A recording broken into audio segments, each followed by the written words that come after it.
তো আসসালামু আলাইকুম, আশা করি সকলে ভালো আছেন। তো আজ আমাদের ভিডিও টপিক হচ্ছে উচ্চারণের স্থান, বর্গীয় বর্ণের উচ্চারণের স্থান। তো আমরা বিভিন্ন বইতে বিভিন্নভাবে এই সিরিয়ালগুলো সাজানো দেখি।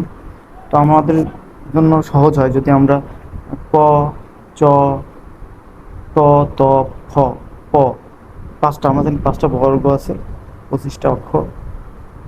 এই পাঁচটা বর্গ সিরিয়াল অনুযায়ী যদি আমরা মনে রাখি তাহলে ভালো হয়। তো কণ্ঠ যেহেতু আছে, প্রথম কণ্ঠ দিয়ে, কণ্ঠ বর্ণটা হচ্ছে ক দিয়ে শুরু হচ্ছে, ক বর্গীয় বর্ণগুলো। কণ্ঠ বা তালব্য মনে রাখবো, চ বর্গীয় দিয়ে শুরু হচ্ছে, বর্ণ দিয়ে শুরু হচ্ছে তালব্য, চ বর্ণ দিয়ে শুরু হচ্ছে। এরপর আছে মূর্ধন্য, মনে রাখবো মূর্ধন্য যেহেতু আছে, মূর্ধন্য আছে, ট বর্ণ দিয়ে শুরু হচ্ছে,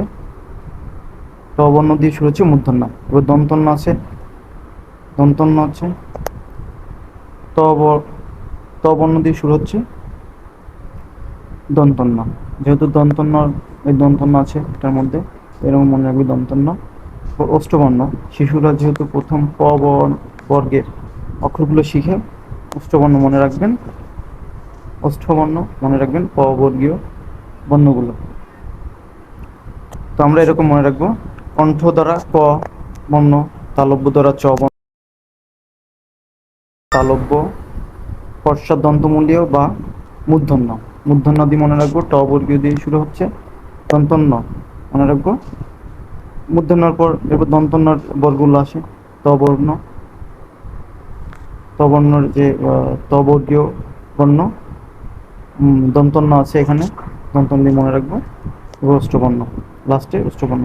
তাহলে কণ্ঠ, তালব্য, মূর্ধন্য, দন্তন্য, অষ্টবর্ণ হচ্ছে, তাহলে সিরিয়াল হচ্ছে ক, চ, ট, ত, প। এই পাঁচটা বর্গ এরকম যদি আমরা মনে রাখি তাহলে আমাদের সহজ হবে। তো আজ এই পর্যন্ত, ভালো থাকবেন।